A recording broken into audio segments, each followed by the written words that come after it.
tenho muita certeza.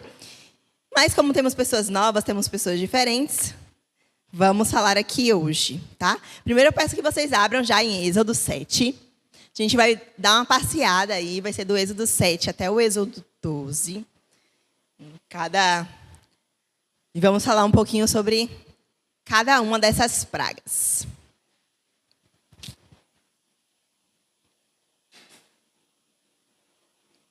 A palavra diz assim em Êxodo 7. Então, o Senhor Deus disse a Moisés: vou fazer com que você seja como Deus para o faraó. E Arão, seu irmão, falará por você como profeta. Você dirá a Arão tudo o que eu mandar, e ele falará com o rei faraó, pedindo que deixe os israelitas saírem da terra dele. Mas eu vou fazer com que o rei fique teimoso, e farei muitos milagres e coisas espantosas no Egito. O rei não vai ouvir vocês. Porém, eu farei com que caia sobre ele um castigo terrível, e levarei para fora do Egito os meus exércitos, isto é, o povo de Israel. Quando eu levantar a mão contra os egípcios e tirar do meio deles os israelitas, os egípcios ficarão sabendo que eu sou o Senhor. Repita comigo: eu sou o Senhor. Mais forte, é Deus falando: eu sou o Senhor. Aleluia. Versículo 6. Moisés e Arão fizeram tudo como o Senhor havia mandado. Senhor, nosso Deus e nosso Pai, aqui estamos, Senhor, reunidos em Teu nome, meu Deus, para aprender mais de Ti, Pai, como uma escola bíblica dominical que somos, meu Pai. Em nome do Senhor Jesus Cristo, abre o nosso entendimento, abre a nossa mente, abre o nosso coração para entender aquilo que o Senhor quer falar para a gente nessa manhã, Pai, que sejamos habilitados, meu Pai, com esse conhecimento, né, que será demonstrado aqui nessa manhã, meu Pai, para que quando surgir a oportunidade a gente saiba o que fazer com isso. Deus, em nome de Jesus, toma minha vida, toma meu coração, minha mente, que nada venha sair da minha cabeça, da minha teologia, meu Pai, mas que seja a revelação do Teu Santo Espírito nessa manhã aqui neste dia. Em nome de Jesus eu oro. Amém. Podem se assentar, por gentileza. Glória a Deus. Gente, vamos lá. Todo mundo concorda, eu acho, né? Que está todo mundo aqui louvando e servindo a Deus. Mas acho que todo mundo concorda que Deus é Deus Todo-Poderoso, que pode todas as coisas. Que se Ele quiser, sei lá, que surja aqui no meio desse piso uma árvore brotando no chão, Ele pode fazer porque Ele é o cara. Ele pode tudo, né? E aí, às vezes, as pessoas perguntam, né? As pessoas perguntam pra gente, a gente mesmo se pergunta. Se Deus queria libertar o povo dele do Egito, Ele não podia ter simplesmente cegado o faraó, cegado todos os israelitas, os egípcios, para poder o pessoal sair correndo, fugido? Ou será que Deus não poderia ter matado todos os egípcios de uma vez? Tipo, cai um meteoro, morre todo mundo. E aí os israelitas não só iriam estar libertos, mas poderiam, inclusive, apreciar aquela terra ali do Egito e ficar para eles. Será que Deus não poderia fazer isso? É óbvio que sim, né? Mas por que foi que Deus deu voltas e mais voltas e, nossa, tantas pragas e tanta coisa, e vai e fala com o faraó e volta, e o faraó não deixa, e vai e fala com o faraó de novo, vai ter outra praga, e aí o faraó não deixa, aí Deus vai e fala de novo, aí o faraó fala, não, você pode ir, mas só os homens, as mulheres não, os filhos não, só os homens. Aí vai, não pode, vai e volta. Por que tantas idas e vindas para o povo ser liberto do Egito, né? O que a gente vai entender hoje, eu não sei se todos sabem, se alguém já sabe, por favor, me complemente, mas é que a gente vai perceber que isso não foi à toa. Existia um motivo pelo qual cada uma dessas pragas precisavam ser apresentadas ao Egito, né? Os hebreus, ali os israelitas, viviam anos sob o domínio de Faraó, desde que José levou a sua família para viver no Egito, lá em Gênesis 46. Foram muitos anos.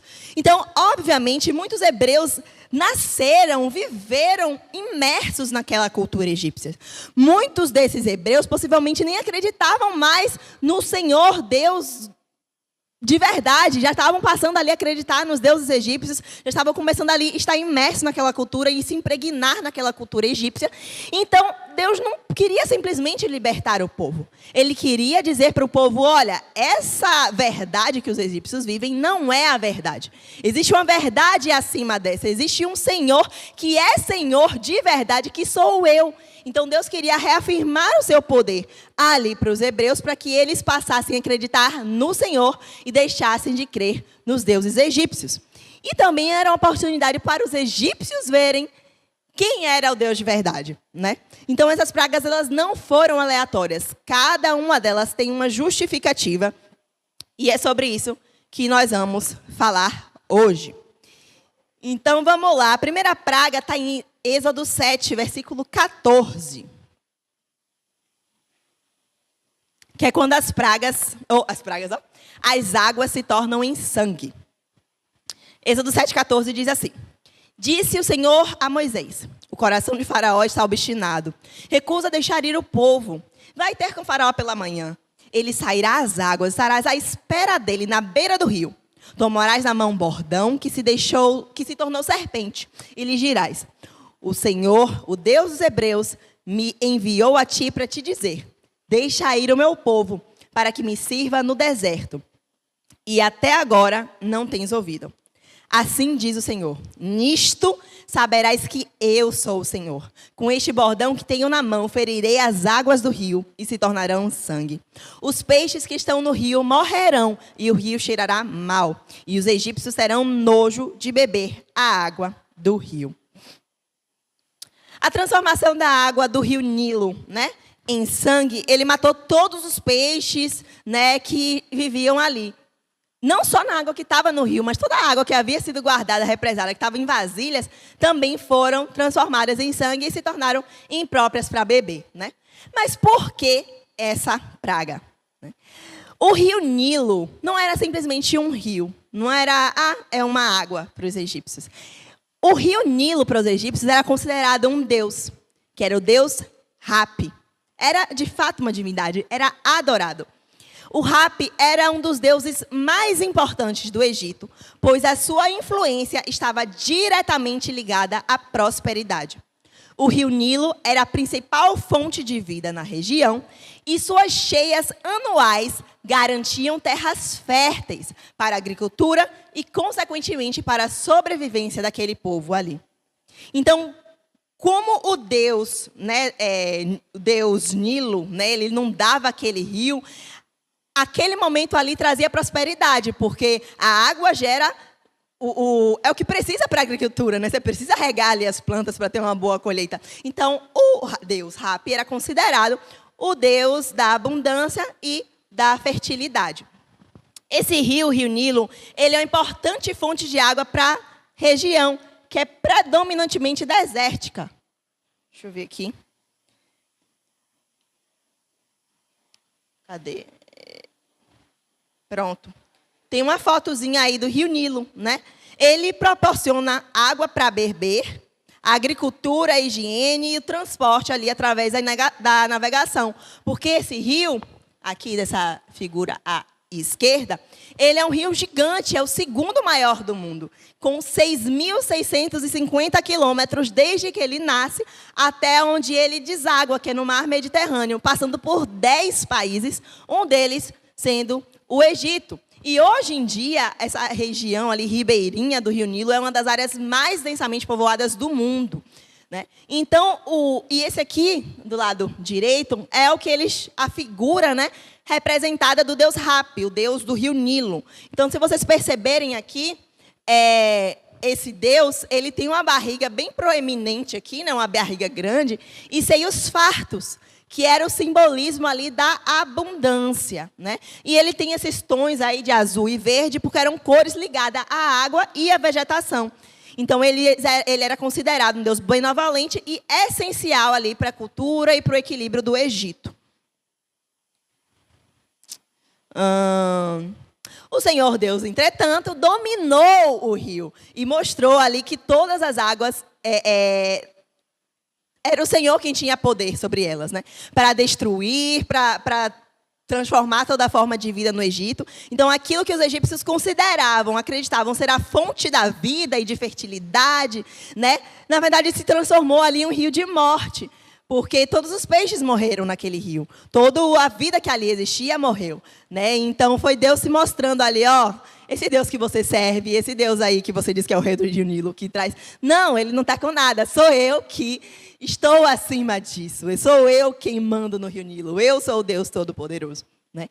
Há ainda uma nota na minha Bíblia que fala que essa praga sobre o Rio Nilo pode ter servido como uma punição para os egípcios. Porque, não sei se vocês estão lembrados, mas lá em Êxodo 1, como é que eles fizeram para deter o crescimento dos hebreus, dos israelitas? Eles pegavam as crianças e lançavam no rio para morrerem afogadas. Então, pode ser ali meio que uma ironia, uma punição por terem usado desse rio santo e que trazia tanta coisa boa para aquele povo, né?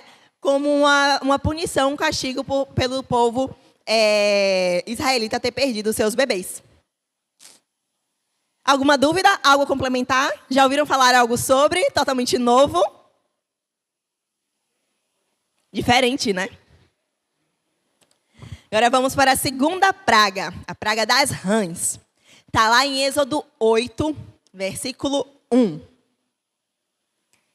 Diz assim: depois o Senhor Deus disse a Moisés: vá falar com o rei e diga que o Senhor está dizendo a ele o seguinte: deixe que o meu povo saia do país a fim de me adorar. Se você não deixar, eu castigarei o seu país, cobrindo-o de rãs. O rio Nilo ficará cheio de rãs, e eles sairão dele e entrarão no palácio do rei, no seu quarto, na sua cama, nas suas casas, dos seus funcionários e do seu povo, e até dentro dos fornos e das bacias de assar pão. As rãs pularão em cima de vocês, do seu povo e de todos os seus funcionários. E aí eu te pergunto, por que rãs? Por que rãs? Por conta da deusa Heket. Deusa Heket era a principal divindade ligada às rãs. Ela era a deusa do parto, da fertilidade, da renovação e da vida. Ela era representada como uma mulher com a cabeça de rã, vocês estão vendo aí, ou às vezes só a rã mesmo, só a rã ela já representava ali essa divindade, né? Já que esse animal ele era considerado muito fértil para os antigos egípcios, eles acreditavam que Heket ajudava as mulheres durante o parto e protegia os recém-nascidos. Então, tem aparições dessa deusa nos textos das pirâmides, né? Porque isso aqui não foi tirado do nada, né? Existem arqueólogos, existem pessoas, historiadores que pesquisam, que procuram. Então, nas figuras, nos hieróglifos, lá nas tumbas, nas pirâmides, tem referência a essa deusa Heket, né? E é bem comum encontrar inscrições referindo-se a ela. Então, existem rituais e amuletos, né, evidenciados. Eu não achei uma foto dessa que tivesse boa, mas eram usados por mulheres grávidas, esses amuletos dessa rã, para poder garantir uma gestação segura e um parto sem complicações. E essas figuras das rãs eram também colocadas nas tumbas para simbolizar ali a renovação da vida e uma outra existência, né? Também haviam sacerdotisas de Heket, né, que recitavam ali encantamentos e coisas para proteger ali na hora do parto, né? Deixa eu ver. Que mais? Outra coisa também. Essas rãs, quando apresentavam em muita quantidade, ela representava fertilidade porque era cheia do Rio Nilo. Quando o Rio Nilo se enchia, muitas rãs apareciam. E se tem muita água, vai ter água para a agricultura. Isso representa ali a fertilidade da terra, um terreno fértil, um solo fértil, né? Então, por isso que ela é associada ali à fertilidade e renovação. Então, era a representação ali para os egípcios de que um ciclo de renascimento e de continuidade iria acontecer. E algo que os egípcios eles adoravam tanto e viam com algo tão maravilhoso, se tornou ali algo repugnante. Porque até ali no meio do pão, na vasilha do pão, tinha rã. Imagine o nojo que não deve ter sentido. Então, algo que era maravilhoso, meu Deus, adorado, que coisa mais maravilhosa, uma rã. Nossa, está no meu pão, ai, que nojo, né? Então, já causa aquele impacto ali de dizer, opa, não é tão Deus assim, não é verdade? É só uma rã, é um animazinho, é um anfíbio, né? Inclusive, tem uma outra nota na minha Bíblia que indica que isso pode ser uma outra ironia ali de Deus ali. Eu acho Deus tão engraçado. Eu imagino Deus muito engraçado. Eu acho ele muito engraçado. Porque na tentativa ali, né, na matança ali dos filhos dos hebreus, os bebês jogados no mar, eles estavam impedindo justamente o crescimento, né, a fertilidade do povo de Israel, né? Aquilo que era gerado através da fertilidade da mulher, um bebê, um novo ser. Eles jogavam no rio Nilo. Então, foi uma ironia dizer assim, olha, você impediu o crescimento dos hebreus por conta dessa deusa aqui, da fertilidade e tal. Então, eu estou acima dessa deusa, eu estou acima dessa rã. Eu que criei essa rã. Né? Então, essa é a deusa Hecate, para os egípcios, no caso. Né? E aí vem a terceira praga, que são os piolhos. Piolhos. Está lá em Êxodo 8, versículo 16. Diz assim: o Senhor Deus disse a Moisés: diga a Arão que bata na terra com bastão, para que em todo o Egito o pó vire piolhos. E Arão bateu na terra com bastão, e todo o pó do Egito virou piolhos, que cobriram as pessoas e os animais. Os mágicos tentaram fazer aparecer piolhos, mas não conseguiram. E as pessoas e os animais continuaram cobertos de piolhos. Então, os mágicos disseram ao rei: foi Deus que fez isso. Mas o rei continuou teimando como o Senhor tinha dito e não atendeu o pedido de Moisés e Arão. Aí você vai me perguntar, Janine, o piolho era outro Deus? Não. Dessa vez não foi um Deus. Os piolhos, eles, ao contrário dos animais que eram considerados sagrados para os egípcios, eles eram vistos realmente de uma forma negativa. Porque eles eram associados à impureza, ao incômodo, a pragas. E a presença dos piolhos era totalmente indesejada, principalmente nas mais altas classes do Egito. Porque os egípcios, eles davam muita atenção à higiene pessoal. Muitos nobres e sacerdotes, inclusive, raspavam suas cabeças completamente. Raspavam os pelos dos seus corpos para evitar os piolhos e outros parasitas. Então, tanto que os egípcios, dá para ver nos filmes, dá para ver nas séries, os 10 Mandamentos, por exemplo, né? Que ao invés de eles usarem os cabelos longos e compridos, eles raspavam e usavam perucas, porque as perucas eram mais fáceis de lavar ali, de perfumar para evitar piolho. E se houvesse algum tipo de contaminação, era só descartar a peruca, fazia a outra, né? O cabelo nosso não. Imagina ter que ficar catando lenha do cabelo, né? Não era legal. Então, existem registros, né, de como eram esses cabelos, essas perucas dos egípcios. E há evidências também de pentes que eles usavam para pentear essas perucas. Então, você pode ver ali, por exemplo, daquelas figuras ali, que é uma pintura ali da antiga, como eram os cabelos, né? Bem feito alinhados, negócio meio reto e tal, que realmente é uma peruca, não é um cabelo natural, né? E ali, pentes ali que tem evidência de pentes de madeira, de marfim, que eram utilizados para remover piolhos, e alguns pentes, inclusive, foram encontrados dentro das tumbas, né? Porque a tumba ali, o pessoal meio que levava as coisas, não sei se eles achavam que ia para outra vida com eles, né? Mas levavam as coisas para passear, era tipo uma viagem.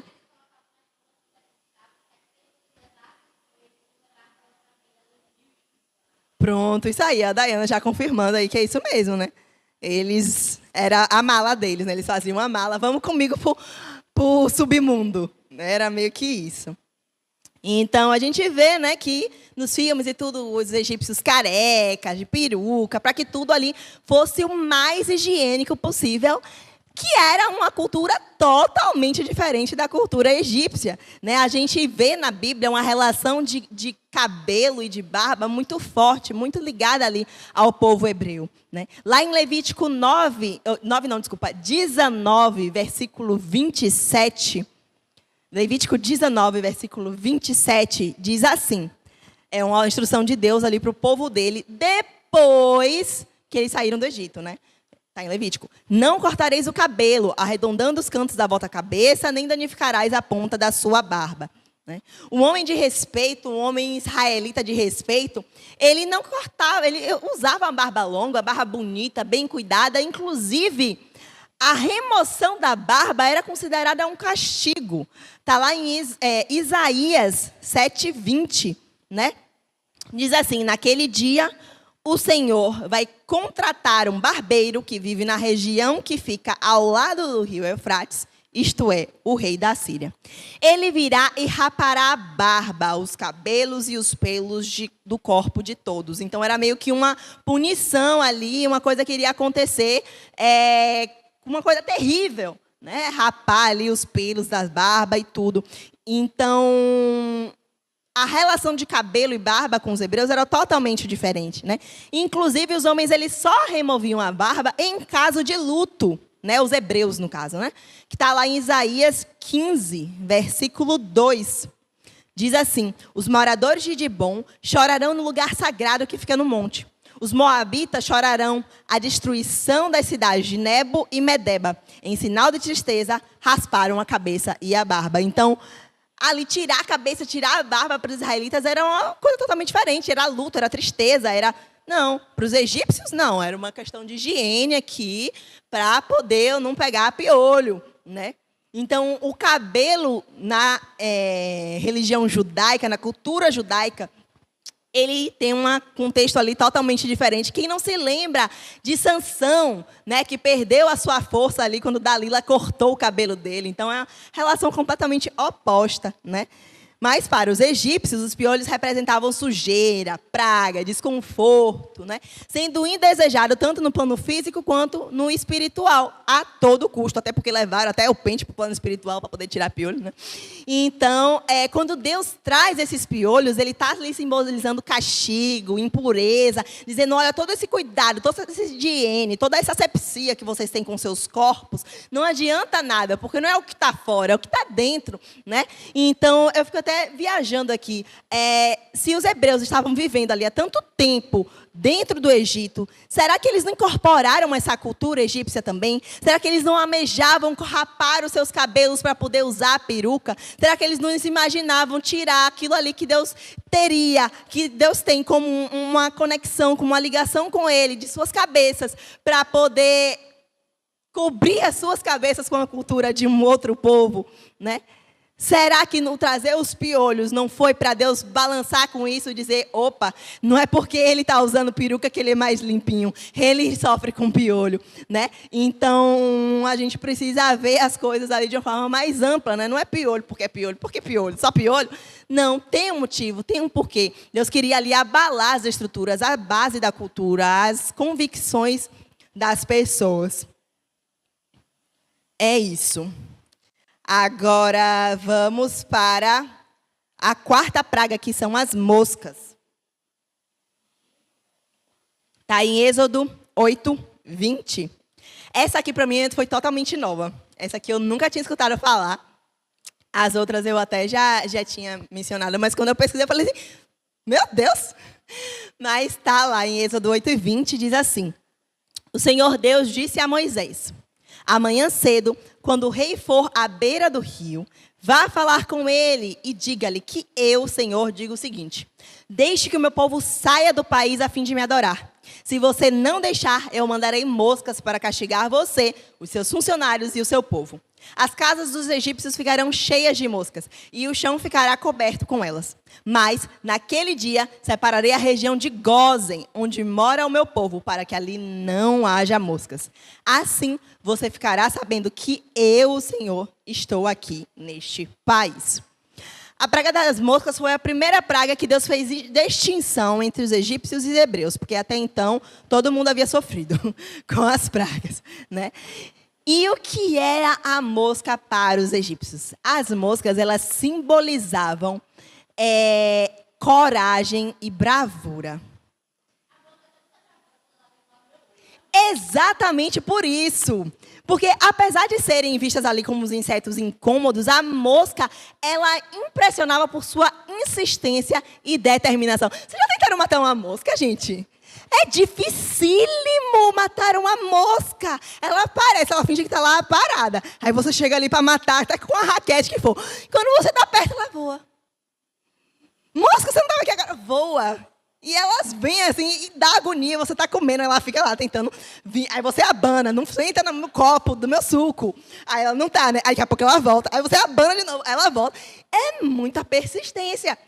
Então, Os egípcios aliavam isso a símbolos voltados para guerreiros. Então, eles criaram medalhas em formas de moscas para poder homenagear os soldados que tinham grande coragem nas batalhas e recompensavam essas conquistas, né, através dessas medalhas. Inclusive, essas medalhas eram conhecidas como Ordens da Mosca, que eram concedidas a militares que mostravam perseverança no campo de batalha, assim como as moscas, perseverantes. Pois é, faz um sentido? Faz um sentido. Mas aí, ó, eu trouxe aqui algumas evidências, não sei se vocês conseguem ver, mas são colares ali com desenhos de moscas. Essa aqui está bem bonitinha, essas duas aqui. A de lá está um pouco mais diferente, aquele pingente. Mas a mosca era vista dessa forma, com coragem e bravura. E pequenos amuletos de moscas foram encontrados no Egito, tanto de ouro, de prata, de osso, de lápis-lazuli, de vários materiais, né? Ametista. E o exemplo mais impressionante das pesquisas que o pessoal falou é aquele último ali, né? Que era um pingente que foi encontrado na tumba da rainha Arretop, em Drabudu El Naga. Enfim, é um nome difícil, mas era... Quer que eu repita? É uma língua realmente estranha. Mas, enfim, lá na necrópole de Tebas, lá por lado do Egito, né? Então, o enterro de Arretop tinham 3 moscas de ouro, grandes, impressionantes. 2 moscas eram prateadas, com cabeça de ouro. E a presença desses símbolos de mosca no enterro indica que essa rainha ela tinha um papel significativo durante a luta, né, durante as guerras, principalmente contra os Ixos. E também tem outros objetos militares na sua tumba que evidenciam ali que ela era voltada ali para a questão do exército. E foi encontrada uma adaga e um machado de batalha dentro da tumba dela. Então, esse pingente de mosca de ouro que estava ali amarrado ali junto com ela, agora estão em exibição no Museu de Luxor, junto com o machado. Então, se alguém for em Luxor, vai poder ver esse pingente de mosca. E aí, sabe o que eu acho engraçado? É aquela coisa, gente, eu não consigo ver Deus sisudo. Eu não consigo ver Deus mal-humorado. Eu vejo Deus, um Deus engraçado. Porque, perceba, quando o povo sai do Egito, que Faraó fala, beleza, vai, pode ir, não aguento mais vocês, saiam da minha frente. Ele se arrepende. E aí, quando ele se arrepende, o que acontece? Ele manda o exército dele bravo. Talvez ali alguns que tinham uma medalha de mosca aí atrás dos hebreus. E aí, o que acontece? Morre todo mundo afogado no Mar Vermelho. Cadê a bravura da mosca, meu povo? Cadê essa coragem? Cadê essa persistência? Ficou afogado no mar. Eu estou rindo aqui, mas que situação. Para os egípcios não deve ter sido nada agradável. Mas essa foi aí a 4ª praga do Egito. E vamos ali para o 5º.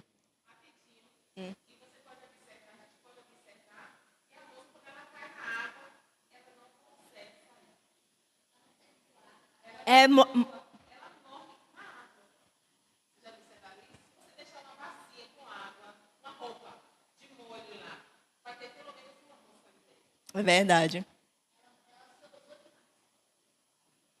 É verdade. Aí a revelação do Espírito, tá vendo? Essas coisas não...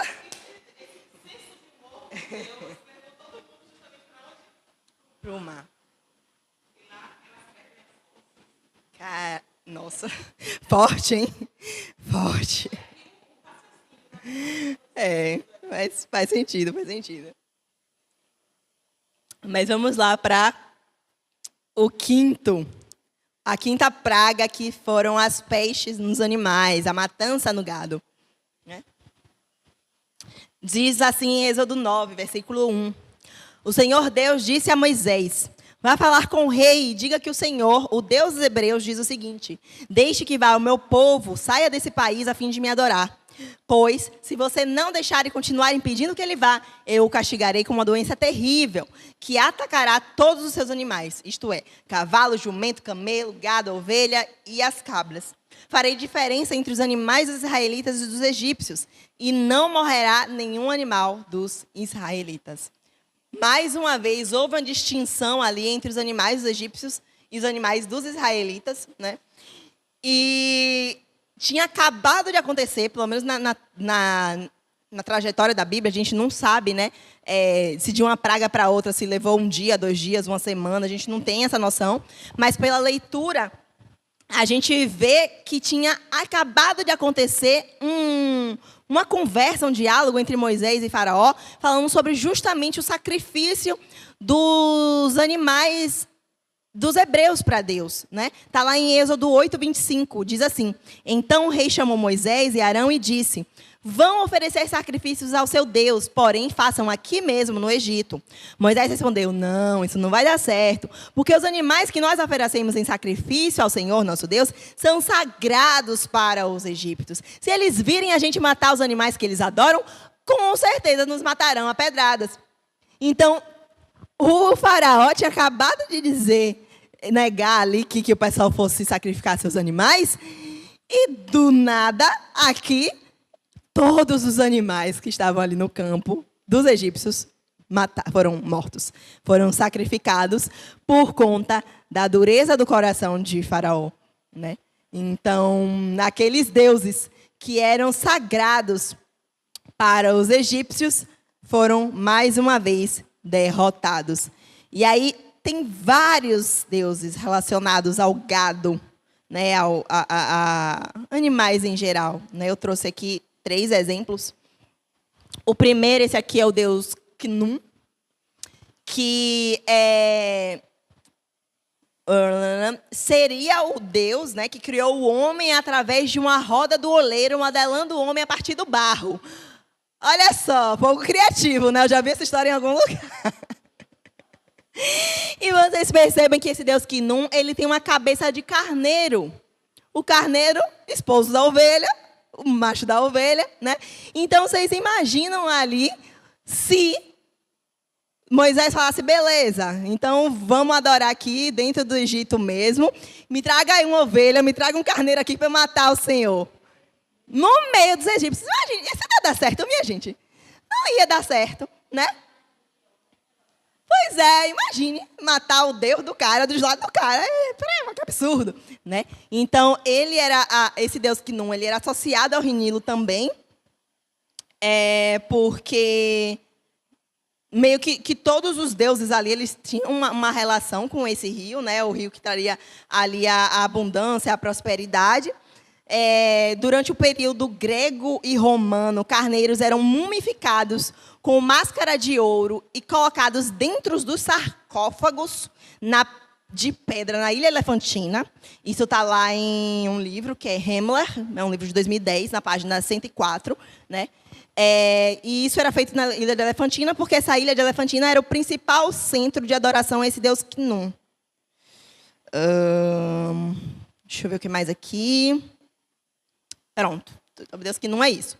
E aí vem uma segunda deusa, né, que é relacionado também ao gado, aos animais ali, que era a deusa Hathor, que é essa aqui do meio, tem 3 fotos, que era representada como uma vaca sagrada ou como uma mulher com características de vaca, né? Por exemplo, esse primeiro aqui, foi um amuleto encontrado e, apesar de ter uma cabeça humana, tem uma orelha de vaca. Então, e essa daqui é a mesma deusa, só que de uma outra representação diferente. Se vocês perceberem, elas têm um chifre ali em cima, que era como se fosse o chifre de uma vaca, né, e um disco solar na cabeça, né, que eles eram muito ligados ao sol. Tem outros deuses também que faz referência a esse disco solar, que eu vou falar sobre o sol mais lá na frente, né? E o terceiro deus relacionado ao gado que eu trouxe é aquele último ali, que é o deus Apis, que é o deus touro. Era reverenciado pela fertilidade, pela morte e pelo submundo. Esse Apis era tipicamente descrito como um grande touro com chifres e tinha marcas brancas no seu corpo, né? Apis era um touro sagrado, considerado a manifestação terrena de um outro deus, que era um deus Ptah. São muitos deuses, dá um nó na cabeça mesmo, né? Mas apenas touros muito bons, com características muito específicas, eram escolhidos como deus Apis. Então, sei lá, tinha aquele rebanho ali, aí você olhava, poxa, é um touro preto, tem manchas brancas, é um touro forte, esse é o nosso deus Apis. Meio que desse jeito, né? E esse touro, ele vivia em um templo sagrado e recebia honras, né? Afinal, um deus era adorado. E ali, após a sua morte, ele era mumificado e enterrado em tumbas luxuosas, né? Só que aí Deus também mostrou o poder quando matou o gado, né? Ele mostrou o seu poder sobre a criação, né? E foi um aviso ali para Faraó também de que Deus estava acima daqueles deuses que eles cultuavam, que inclusive Faraó poderia ali, se continuasse teimando, ter todos os seus bens ali, o seu gado, a sua riqueza sendo destruída. E a gente pula para a sexta praga.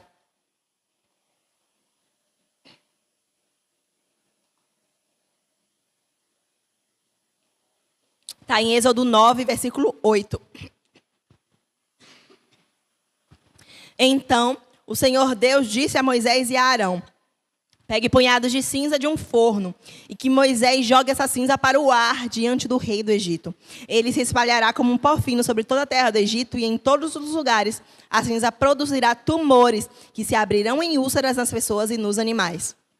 Então, essas úlceras, feridas na pele, eram uma humilhação pública para os egípcios, né, que estavam ali feridos, imagino que com dor, né? E também era uma humilhação espiritual, porque essa praga das úlceras, ela foi um golpe, ali, um ataque direto aos deuses que os egípcios tinham como deuses da cura, que era Imhotep e Sekhet. Imhotep, cadê? Deixa eu passar aqui. Imhotep e Sekhet.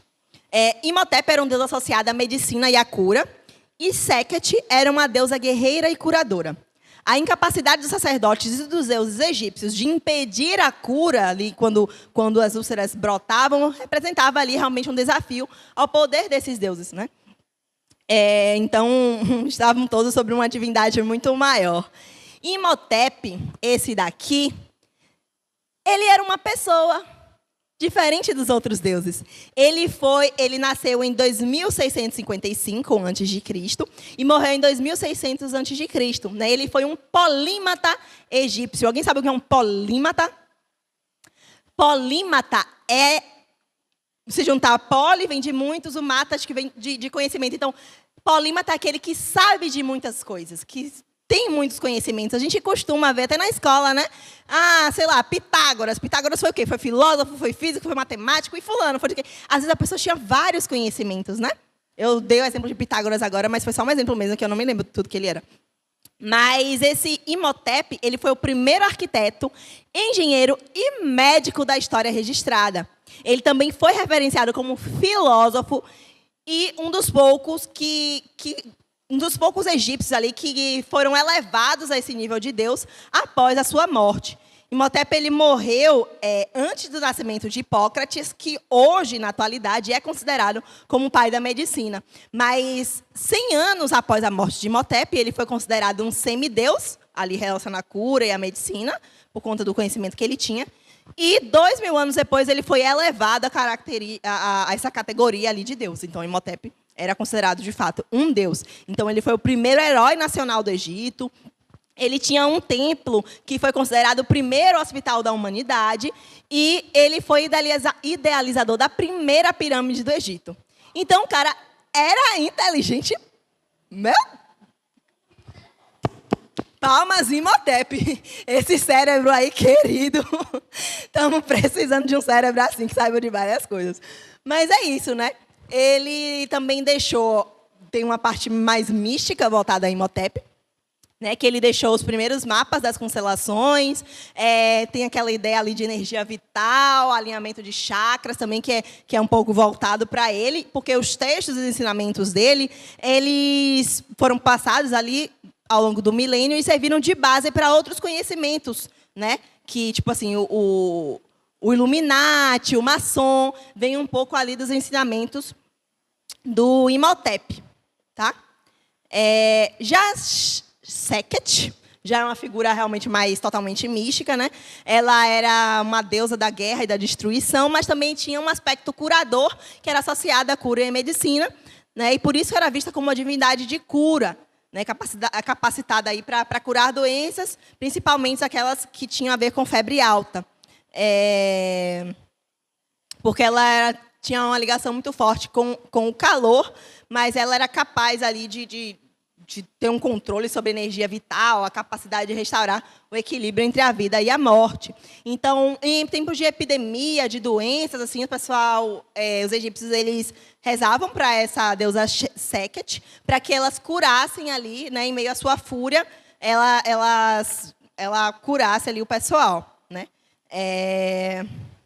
Vocês verem que ela tem uma cabeça ali de coelho, é de coelho, né? É de leão? Agora eu já me perdi aqui, são tantos deuses. Mas é de um animal ali, né? Vocês estão vendo, né? Deixa eu ver se eu tenho isso aqui. Não tenho, não. Mas já foi uma forma aí de Deus também demonstrar que ele tinha poder também sobre a saúde e o corpo humano. Leoa? Não, Leoa é a próxima. Leoa é Tefnut, que vai ser essa daqui.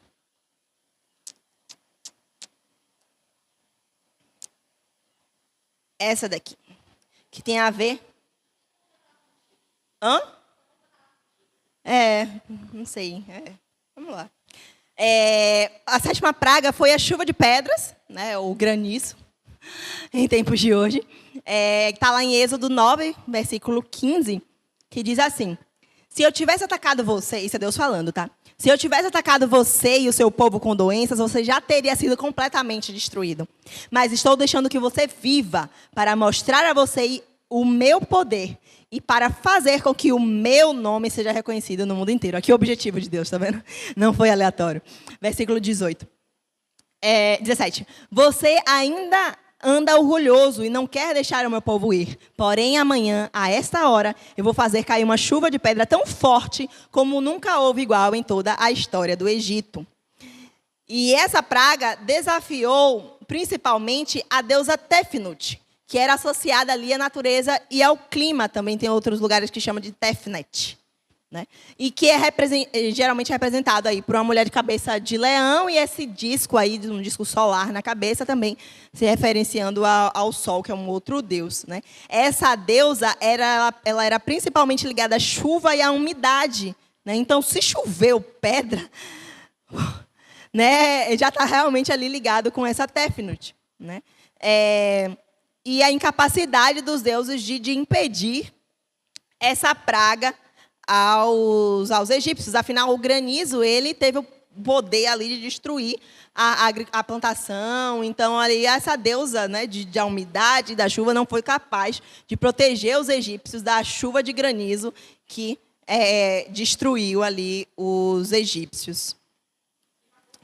E matou os animais. E ele falou assim, Deus ainda falou, né? Se tiver uma pessoa na rua, vai morrer também.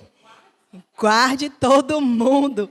Inclusive, essa foi a primeira vez que Faraó assumiu que pecou, né? Talvez ele estivesse ali sentindo a pressão das pessoas dos egípcios que começaram a acreditar que Deus era Deus de fato, né? E que o Faraó não era mais um mediador das pessoas com os deuses. Tanto que em Êxodo 9:19, mostra que alguns egípcios recolheram seu gado por confiar na palavra do Senhor. Então, diz assim, ó: portanto, agora mande recolher o seu gado e é tudo quanto você tem no campo. Se as pessoas e os animais estiverem no campo e não forem para casa, quando cair a chuva de pedra, todos eles morrerão. Aí vem ali o pulo do gato. Agora que Deus, acho que dessa hora Deus deu um sorrisinho. Diz assim, ó: alguns funcionários do rei ficaram com medo daquilo que o Senhor tinha dito e levaram seus escravos e seus animais para os abrigos. Eles começaram a crer no Deus Todo-Poderoso, porque os deuses deles estavam sendo humilhados. Os deuses deles estavam sendo destruídos. E só algum Deus muito mais poderoso, muito mais forte, muito mais superior, podia estar fazendo isso. né? E aí no versículo 21 diz: mas os que não deram atenção ao Senhor deixaram seus escravos, seus animais nos campos. E aí realmente morreram, né? Então, talvez aí, né, eu viajando, né, talvez aí os egípcios começaram a pensar, não é só porque eu sou egípcio, mas guardei o meu gado, guardei o meu povo, meus escravos e não fui atingido. Então, não é uma distinção só de povos, é o Deus mesmo que está fazendo distinção. Talvez eu também possa servir a esse Deus Todo-Poderoso. Talvez eu também tenha essa oportunidade de conhecer esse Deus que está acima de qualquer outro, né?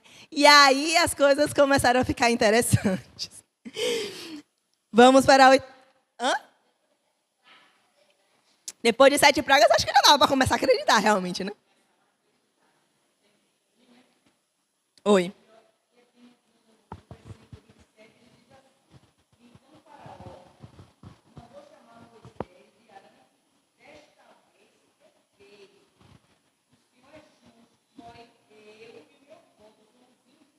Exatamente. Cesse tudo. A primeira vez que ele falou, dessa vez eu pequei. Das outras vezes eu não tinha pecado não, mas dessa vez eu pequei. Pois é, e aí, vamos lá. 8ª praga, os gafanhotos. Está lá em Êxodo 10, versículo 3.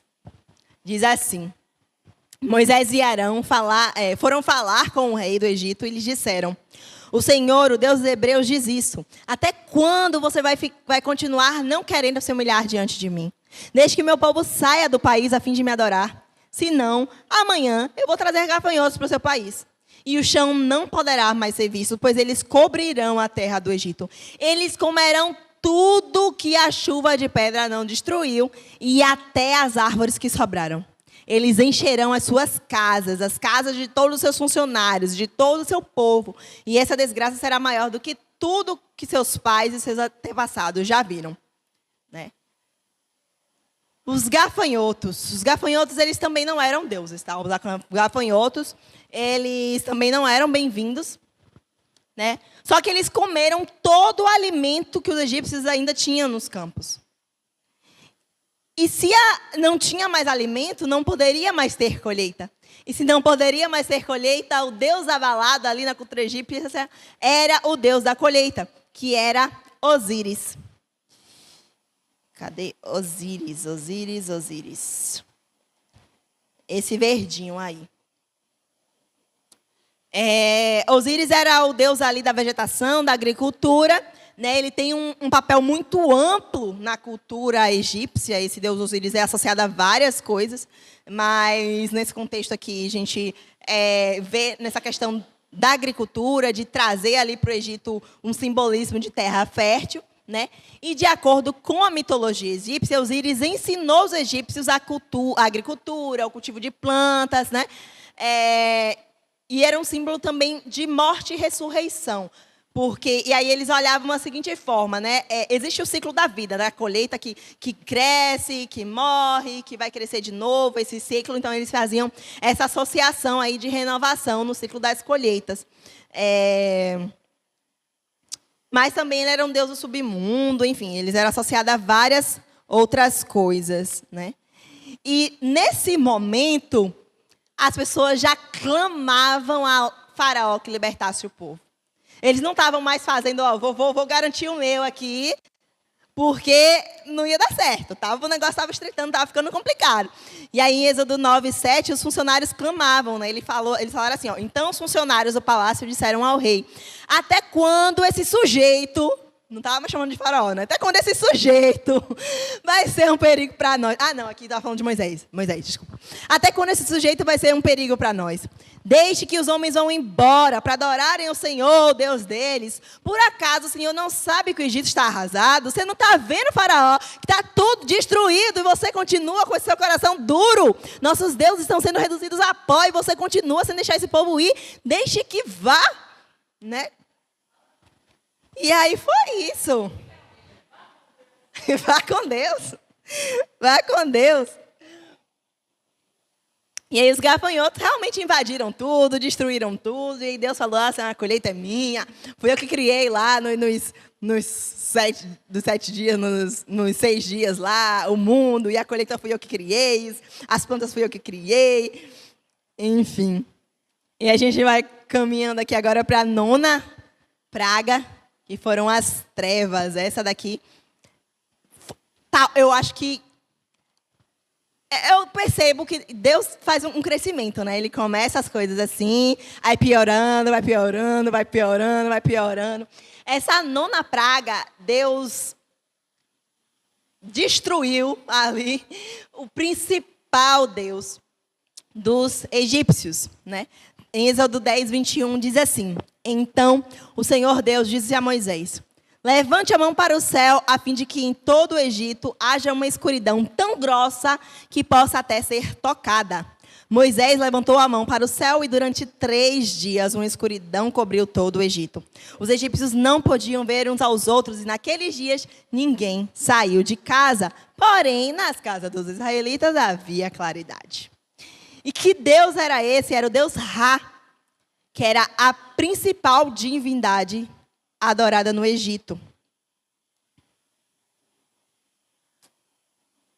Ele era representado como o sol, ou o sol com a cabeça de ave de rapina, né, um falcão, né, e carregava esse disco solar aí na cabeça, né, então todos os outros animais eram meio que ligados a esse sol, né.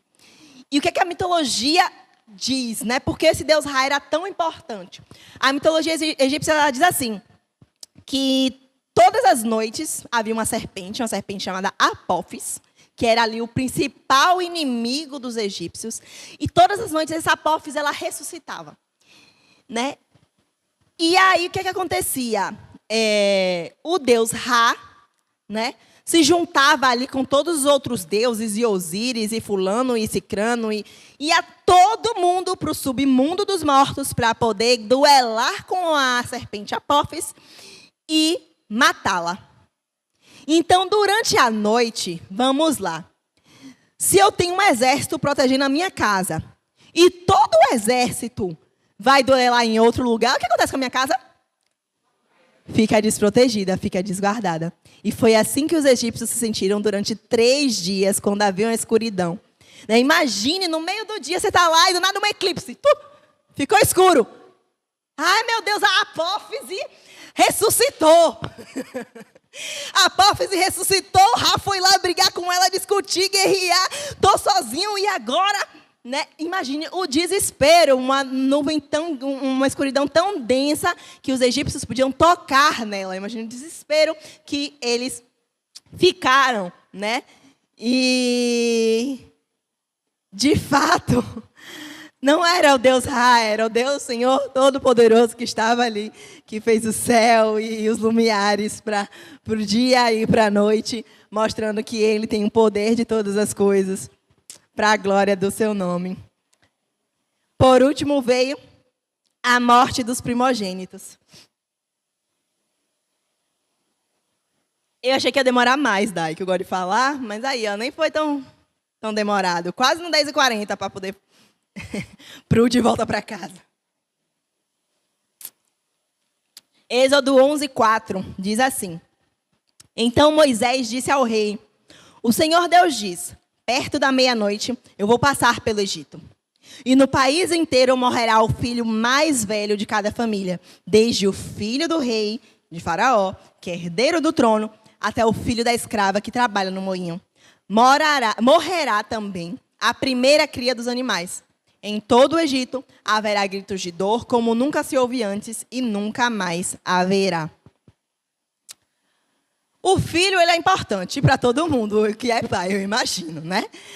Sendo primogênito, sendo segundo, sendo terceiro, o filho vai ser importante. Ponto. Só que, desde sempre, o primogênito ele tem um simbolismo. E para os egípcios, ele não representava apenas uma sucessão real, a continuidade da linhagem. A morte do primogênito representava uma destruição, em especial porque os primogênitos, os faraós, eles eram considerados filho do deus Ra. Eles eram divindades, eles eram adorados, né? O faraó, ele era considerado um deus vivo. Tanto que existia um protocolo real, que os governantes eles recebiam vários nomes, 5 nomes meio que de nobreza, ali, de realeza. E um deles era Sará, que significa filho de Ra. Ra, o deus Sol, que a gente acabou de falar, né? Então, a morte do primogênito sugeria ali uma falha da capacidade dos deuses egípcios de defender ali a sua própria continuidade, de defender meio que a si próprio, né? Então, quem sabe ali, não sei, porque Deus fala aqui que ia destruir o primeiro filho, tanto de Faraó até o da escrava. Então, talvez esse filho de Faraó, não sei, será que ele já era adulto? Será que ele já estava ali se preparando para dar continuidade ao trabalho do seu pai? Será que ele já não era tipo, nossa, o nosso próximo deus Ra, o nosso próximo deus Sará, né? Então, quando Deus permitiu, né, que todos os primogênitos dos egípcios morressem, mas os israelitas foram poupados, Deus estava fazendo a distinção entre os povos. E foi ali que começou a primeira Páscoa, né? Foi ali que Deus começou ali demonstrando o seu poder e a sua disposição para poder salvar o seu povo escolhido. E como que foi feito isso? Como que foi feita essa distinção, né? Tá lá em Êxodo 12:2. Que é a instituição da primeira Páscoa. Vou beber água que esse texto é um pouco maior. Diz assim: este mês será para vocês o primeiro mês do ano.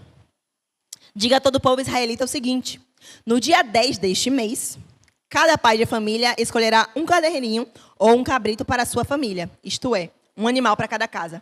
Se a família for pequena demais para comer o animal inteiro, então o dono da casa e o seu vizinho mais próximo comerão juntos, repartindo de acordo com o número de pessoas e a quantidade que cada um puder comer. O animal deverá ser um carneirinho ou um cabrito sem defeito de 1 ano. Vocês o guardarão até o dia 14 desse mês, e na tarde deste dia, todo o povo israelita matará os animais. Pegarão um pouco de sangue e passarão nos batentes dos lados e de cima das portas das casas, onde os animais vão ser comidos. Nessa noite, a carne deverá ser assada na brasa e comida com pães sem fermento e com ervas amargas. A carne não deverá ser comida crua nem cozida. O animal inteiro, incluindo a cabeça, as pernas, miúdos, será assado na brasa. Não deixem nada para o dia seguinte e queimem o que sobrar. Já vestidos, calçados e segurando o bastão, comam depressa o animal. Esta é a Páscoa de Deus, o Senhor. Nessa noite, eu passarei pela terra do Egito e matarei todos os primeiros filhos, tanto das pessoas como dos animais. E castigarei todos os deuses do Egito. Eu sou o Senhor. O sangue nos batentes das portas será um sinal para marcar as casas onde vocês moram.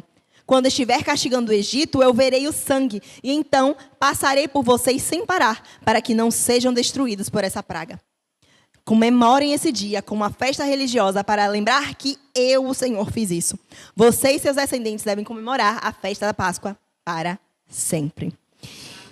E aí, por que matar um cordeiro e passar o sangue na porta? É um negócio meio estranho, né? É meio estranho, de fato. Só que parece estranho quando a gente não conhece o contexto, como eu não conhecia o contexto. Por isso que, às vezes, claro que a Bíblia é o livro mais importante para a vida do crente. Mas a gente deve ser, sim, aquele crente bereano, aquele crente que corre atrás, aquele crente que pergunta, que se informa, claro, de boas fontes, porque essas coisas aqui não vieram do nada. Existem historiadores, existem arqueólogos, existem evidências que comprovam coisas que aconteceram na Bíblia. Então, a gente precisa ter esse despertar mesmo de, poxa, eu não quero ser só mais um crente, eu não quero ser só mais uma pessoa que está sentada. Eu quero entender por quê. Por que Deus fez isso? Por que Deus colocou essas pragas? Por que tinha que passar o sangue nos umbrais das portas? Por que tinha que ser lá? Por que não embaixo? Por que não jogar no meio da rua? E aí, a gente vem para uma explicação, eu estava vendo essa explicação do arqueólogo Rodrigo Silva, que é bem conhecido, e de uma outra arqueóloga chamada Márcia Jamile. E era o seguinte: nas tumbas e nas casas dos egípcios havia uma porta falsa. Antes da porta normal, que vai entrar na casa, tinha tipo meio que um corredorzinho, né? Antes dela tinha uma porta falsa, né? E aquele espaço ali entre elas, entre a porta falsa e a porta verdadeira, era como se fosse uma ligação ali entre os vivos e os mortos. E no umbral da porta falsa tinham inscrições, como se fossem amuletos. Inscrições ao redor, essa aqui de uma tumba, tinham inscrições aqui ao redor. Em cima também tinha, mas acho que cortou a figura. Mas nos umbrais das portas, das tumbas e das casas egípcias, tinham inscrições. Essas inscrições tinham o intuito de proteger aquele ambiente, né? De pedir proteção ali aos deuses pagãos. Tem desenhos feitos nas tumbas dos faraós, né? Dentro da tumba de Tutancâmon, tem uma maquete de uma casa egípcia que mostra aí essa porta falsa, né? Então, por isso que se sabe disso.